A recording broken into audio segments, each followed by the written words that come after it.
Welcome to 2022. As I record this, it is dark and cold and rainy outside, but you know what? I'm back, just like Marshall Mathers. Not exactly like Marshall Mathers, but you get the idea. All right, so I am going to talk today about entertainment for virtual galas. Now, why am I talking about virtual galas yet? Because in 2022, we're still having virtual galas. Last week, it felt a lot to me like March of 2020 when I had this whole day filled with conversations with clients calling to cancel or reschedule or just talk about their gala in light of the pandemic. And now here we are in 2022 having that same conversations last week. People are doing this Omicron dance, trying to avoid having to go virtual. In other cases, they're saying, to heck with it, we're going to go virtual again because I don't want to have to do all this rescheduling and reshuffling with everybody that we've already got in place. So virtual is still happening here in 2022. And I visited with one client who even before Christmas had decided that they were going to go virtual again. And she was asking about entertainment. And had I known about this, had I known about what I'm about to share with you at Christmas time, I would have told her, but I didn't know about this. So I'm sharing this with you and her at the same time. Now, of course, we have probably all seen our share of mixology classes with virtual galas. I know that I'm tired of them. We've seen musicians, both performances that are live and recorded, both individuals and bands, as part of an entertainment of a virtual gala. We've seen there's magicians, there's comedians that do monologues. So we do a lot of games in ours as well. And most of this is taking place in the pre-show, that area that's 15 to 30 minutes before the actual gala takes place, where we're providing some sort of interactivity with the guests themselves.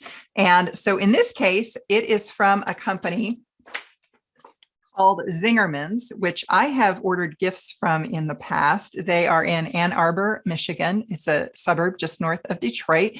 They do gift boxes and they source their food from all over the world.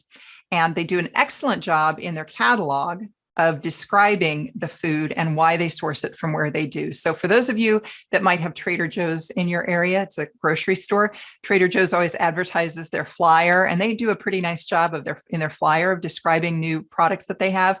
Well, that's how I feel like with Zingerman's, is they got a cute personality. They describe their food, and they also they do it in a way that educates, so that if they're getting, I don't know, dates from Turkey or salami from Italy, they're describing why they sourced that particular salami or those dates or this bread or that cake, whatever the case might be. So they're really, they do a nice job. And I've no doubt that what they're promoting would be top notch as well. So what are they promoting? They've got this business gifts in here, virtual events, real food. You see that there. And they are talking about how if you have a virtual event, they can provide food for it. The price is $75 to $200 per person. They'll do up to 50 people, which for many of you, that's enough. Not everybody is going to upgrade to this kind of a package, so 50 is fine.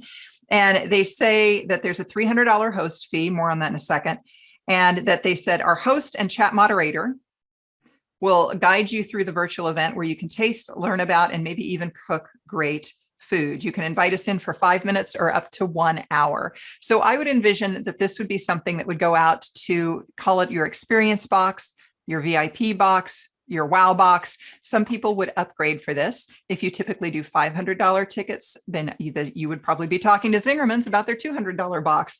If you typically do $100 or $150 tickets, you'd probably be looking more at that $75, $85, $100 box that they have there at Zingerman's. See what goes in it. Then they could provide some background on the food, educate people during that pre-show. Again, that 15 to 30 minutes before the actual gala takes place.